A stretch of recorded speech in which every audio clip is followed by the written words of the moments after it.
Hello everyone, this is Mumbo and welcome back to another episode on the Hermitcraft server. It is episode 25 and today we're going to be doing a ton of stuff. I have got a bunch of plans for today's episode, all of which I'm incredibly excited about, but a lot of them circle around this thing here. The build that we created in a recent Hermitcraft episode that we actually ran out of resources for. We literally ran out of diamonds and we ran out of a bunch of stuff really that stopped us from being able to actually continue building it. So in today's episode, we're quickly going to finish that thing up and then we're going to start building up the structures around it and also the redstone contraptions that this thing is going to be powering. All of which is incredibly exciting. So the first thing that I have to do is actually grab myself all the iron that we managed to get from our mining session that we did the other day, which is considerably more than I thought it was. For some reason I only thought we got 5 stacks, but we got almost 10 stacks of iron. That's actually really good going. So I'm going to have to smelt that up. We're going to have to turn that into hoppers so that we can actually start transporting items around.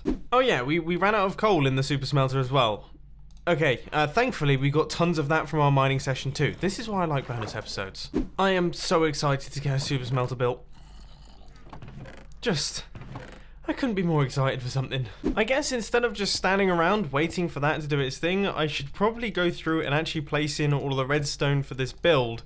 And then once the iron finishes smelting, then we can add in all the hoppers. Yeah, I think that's probably a wise way to do things. So I'm fairly certain, if my memory serves me correctly, that is it. It's actually quite a simple redstone mechanism. Just out of curiosity, I wanted to see what it looked like with all of the redstone in place, and the answer is it looks pretty cool, especially when you take a look at it in the context of the gigantic Death Star that is sitting behind it. It looks pretty fancy. Yeah, really, really cool. It is expensive though. There's a lot of observers in here, I hadn't realised. I swear, gradually, I'm giving all of my money to Grian. I mean, that's 1, 2, 3, 4, 5, 6. Hopefully that should do us for a little while. So much white concrete. Hang on a minute, I thought that was a bit strange. So, that's my pickaxe. I've picked up this chest. How do I get that back? Okay. That's so funny. I don't even think I need to say anything. I had a decent number of levels too. And now my shoes are broken, which had feather falling on them, which means that if my elytra don't activate anymore, I am guaranteed dead. Like 100% guaranteed going to die. Anyway, after a handful of deaths, a bunch of concrete crafting, a whole ton of observer placing and redstone placing too, I would say we are around about done. Redstone torch just needs to go there. And that should do the trick, and this thing is now all fully filled in. Now, I have to say, it looked easy, and each layer is actually quite simple, but there's a lot of layers, and there's a whole ton of observers. But you have to admit, the way that this thing looks is super, super cool. The only thing that I'm really terrified of, and I've just thought of it, is that if we get one little flood, this whole thing is just going to be totally ruined. So we've got to be very careful of that, but that should be all of the pistons hooked up to all of the observers. So now this thing is actually ready to start being operational. So I guess I should probably put the hoppers in place first, and then I place the kelp in, because otherwise it's going to start harvesting kelp, and then we're probably going to lag out the server somewhat. Oh my word, this thing's still smelting. I have been doing that for about an hour and a half now. Okay, it's very close. It's almost finished. But still, super smelter. We need a super smelter. This is awful. I've just popped over to the shopping district and got myself a handful of oak logs. But people have been telling me that the profits from the store that we've got, the slime store with this gal, he's been putting them in the mailbox. Now, I'll be totally honest, not 100% certain where the mailbox is, so I think I should try and find it, because there's got to be a lot of diamonds in there. You know what, I think I'm just going to ask Iskal. He's just over there. Yo, Iskal, where are my diamonds? Oh, he's totally ignoring me. Look at him. I can see him right there, and he is ignoring my messages. Look, I've just put them in the chat. I can see you, Iskal. All right. Oh, I see. He's just gonna pretend that I'm not even here. Yeah? Where are they? Alright, so it's somewhere over here. It's in the modern area. Oh. Oh, that's pretty cool. And then mine's in here, and whoa, I actually have a decent a decent number of diamonds. Thank you. I can't believe he actually took those 5 diamonds for showing me though. I didn't realize he had, but he did. This is slow. Shifting underwater is never going to be fun, especially as my Depth Strider boots are now broken as well. Come on! Okay, I get excited whenever I see one of these guys, even though they are absolutely lethal. And they really, really are lethal. Like, they are so dangerous. But I so want one of those tridents. I want one of these tridents so badly. Ah! No! Now that all the hoppers and all the water is in place, and all of the outline is in place, this thing looks ridiculously cool. This looks seriously cool. Now, at this point in time, I've just got this tiny little storage system hooked up to the edge, which, as you can see, seems to be gathering up cobblestone at this point in time. So that's going to be putting our kelp in. At some point, obviously, we're going to hook it up to the main storage system. But anyway, now let's get some kelp in place. Oh my word, this thing's fast. I've only just finished planting all of the kelp, and we have over a stack. And there is kelp being produced and floating up to the top pretty much at all times. Some of it's getting stuck, but I suppose it really doesn't matter when you're producing this much. I think I'm actually going to chill out for probably about an hour, maybe 2 hours, and just see how much I can get in that amount of time. And see, yeah, just see what this farm is doing. We've put a lot of effort into it, so it'll be nice to see if it's actually efficient. So, I was AFK for about 40 minutes, but it's actually the next day. The reason that I didn't AFK overnight is because a lot of hermits were online, and I felt a bit bad loading up this farm with everyone streaming and making videos. I didn't want to lag out the server too much, but let's see. So, with 40 minutes... That's more than I was expecting. Plus this stuff. Holy mackerel! Okay, so that's a lot. That's a lot. Oh my word. That's bonkers. Now, I've noticed that the only thing that's actually causing a problem, the only way that things are getting stuck, is items actually being shot across to the other side. So we might have to put glass dividers in, but to be honest, we don't. Do we need to? I mean, really, do we need to? We've just got half a stack in that amount of, in this clip.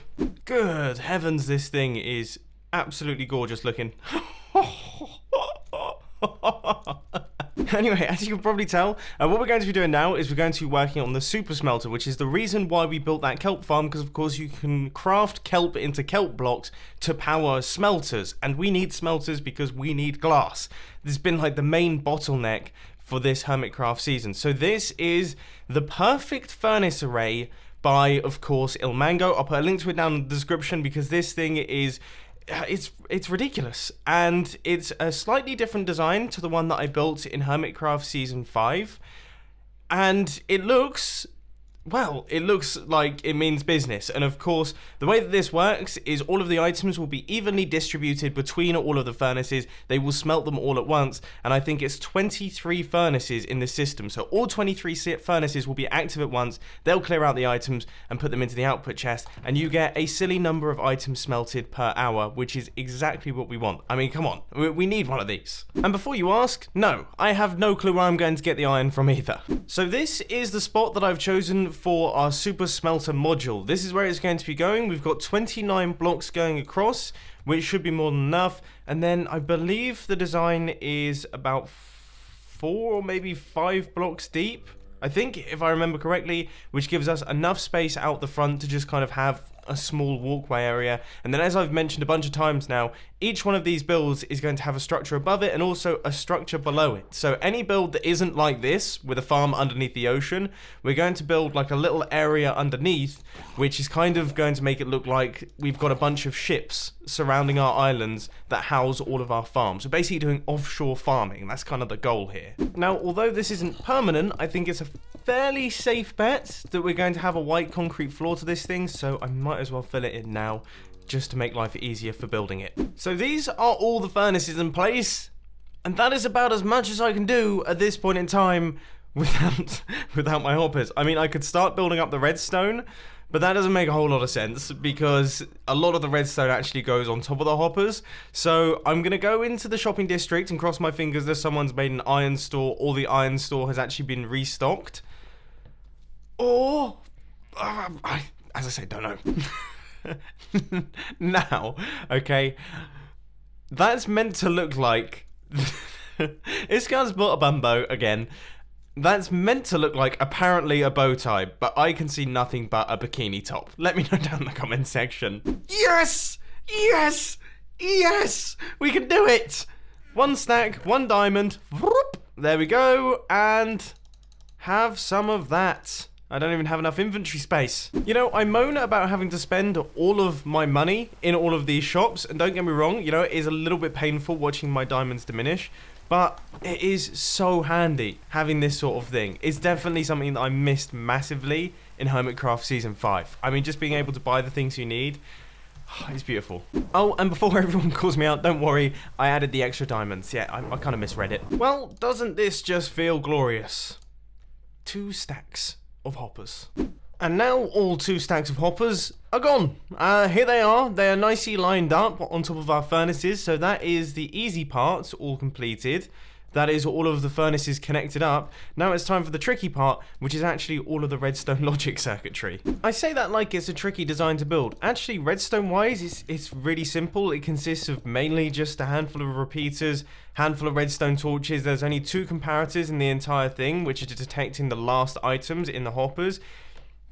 It's all fairly plain and simple. It just looks big and scary because obviously there's loads of hoppers and everything all over the place. So I think I've done all of the redstone that I needed to do previously when I first built the super smelter, but now with this new improved design, there's also this little circuit that goes along the bottom. Now I have to say, I'm not going to pretend to know what it does. Okay, I have absolutely no idea what function this little circuit down at the bottom here performs.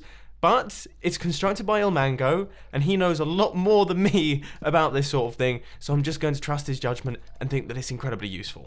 So, now it's time to work out if the design is actually working as intended. So, let's grab ourselves a handful of kelp. Let's craft them into... How do you... Oh, wait a second. I have to smelt the kelp first?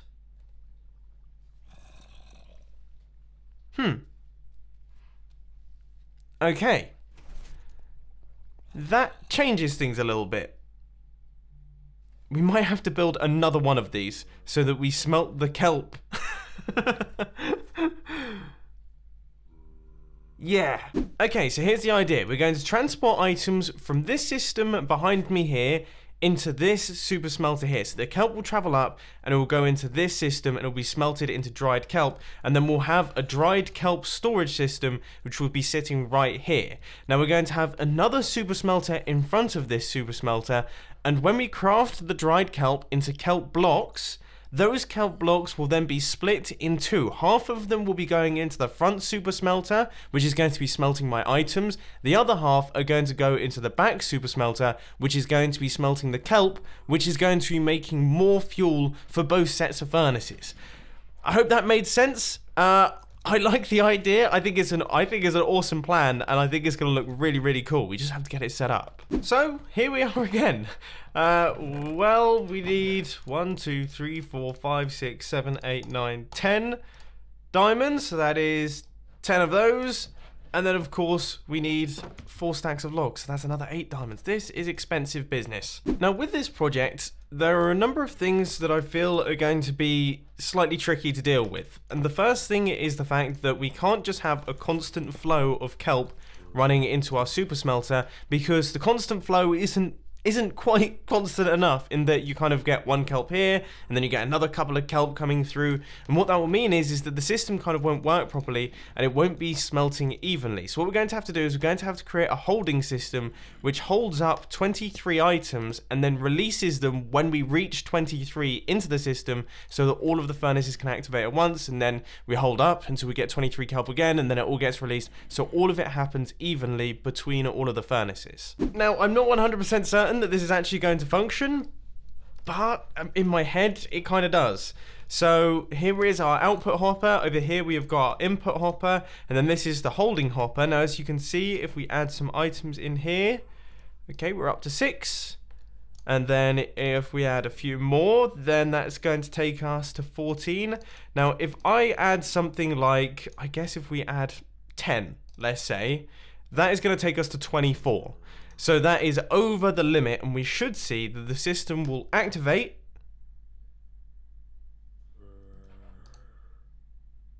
And start dropping it down. Now, how many items do we actually get there? 24? No! That's like the worst possible number. That's gonna waste so much. Okay, went back to the drawing board a little bit, and this is the new and hopefully improved design. So, let's see. None are flowing through right now. Then when it gets to 23, we should see it blocks. Oh, that looked good. That looked good, that looked good, that looked good.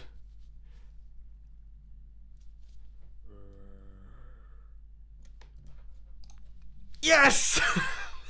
That is spot on, and look, it's holding it. And then we get to 18, still holding it. Gradually, kelp is flowing in. And then, boom, gets to 23. And then we get another set of 23 coming through into the system. I'm actually proud of this thing. I don't know if you can tell, I'm proud of it. Right, well, I guess let's see if it actually functions then. So first things first, we need to get the coal in place, which I'm hoping, I haven't actually tried this yet, I suppose. We'll see that working. So that is one piece of coal. One piece of coal. I mean, let's go down the line. This is a design by Ilmango. I have absolutely no doubt that there is exactly one piece of coal in all of these furnaces, and now there are 2 pieces of coal in all of these furnaces. So that has all been evenly distributed. Fantastic. Then we just need to connect up this redstone here. And I guess give it a bit of an update. And now the items are flowing up. And some have actually gotten stuck. Oh dear. That's not good. Let me turn it off. So it looks like we need a slightly moved item elevator design just to make sure that we don't have any hoppers in it. So we're going to use a water stream to push the items across into the hoppers. Small fix, but it does mean that we need to dismantle all of this. If there's one thing that I don't like in Minecraft 1.13, it's hopper placing. It turns out if you place a hopper by looking at that bit that I'm looking at right now, it actually places the hopper underneath, which is very difficult for placing them underwater. Anyway, I think that should have activated it. And now the items are actually flowing into the system, and this is very scary. Because I hope that it's working. Okay, so we have a constant flow of kelp at this point in time. We should then see that stop. Which we have. That's very good. But then we should see another... There we go! Oh, nice! Oh, but we are missing some furnaces. How have we done that? Oh, we must have built something slightly wrong.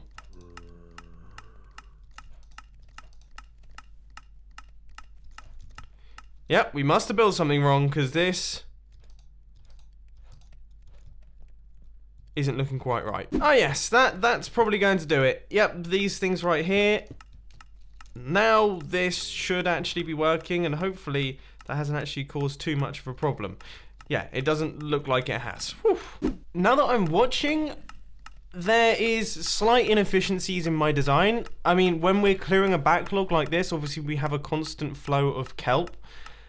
It might be smarter, instead of doing it so that it activates every 23, to do it so that this thing only activates when it has, say, for example, like a double chest of kelp. So then you get like a bulk amount gets sent through into the system. So then we don't get this gap between the kelp like this. We have like a long gap, and then another kelp will appear there. And Yeah, that's not quite perfect, because it means that we're losing efficiency in the fuel. We're using more fuel per kelp than we normally would. So that's something that we'll have to look into in the future. I was so proud of my sister as well. But that's something that we'll have to look into in the future. I think what we'll do is I'm going to wrap up today's Hermitcraft episode here, so that in the next episode we can really work on this thing, get it down to a T, and also get ourselves set up with the next super smelter, which is going to be out the front here. And then we can start work on the building as well, and basically get this entire thing finished. Because there's still some work to do. This project actually ended up being a little bit different to what I was expecting, as you saw. I really need to learn how Minecraft 1.13 works. But anyway, I really do hope that you enjoyed this episode. If you did, please sure to that like button. And if you really loved it, then make sure to subscribe. But thanks for watching, guys. This has been Mumbo, and I'm out. I'll see you later.